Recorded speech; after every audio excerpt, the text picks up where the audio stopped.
Pontius Pilate never mentions Jesus in any of his writings. So, yeah, but that's because we don't actually have any writings from Pilate. And this is why I don't trust mythicists because they're not really good at history. Now, Pilate is actually good for one thing, trying to show what we know about history and how we know it. Because often the manner in which mythicists go about it is not through the historical method, but it's through a methodology that they invent. So, what do we actually have to prove that Pilate existed? Now, before we even start here, we have to realize that Pilate is our most well attested to Roman governor of that time.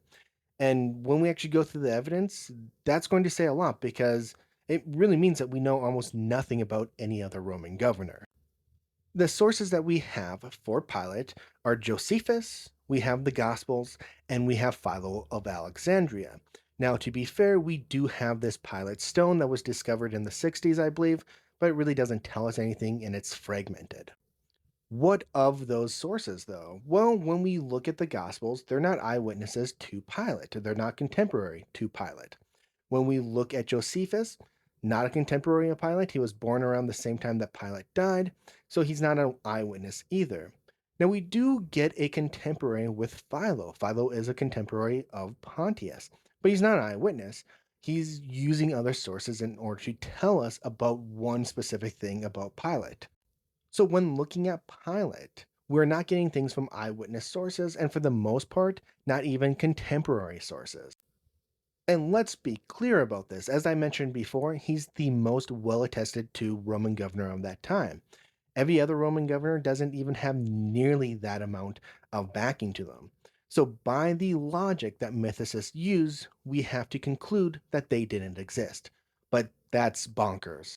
So, then how do historians actually address Pilate? Well, we use the Gospels, we use Josephus, and we use Philo.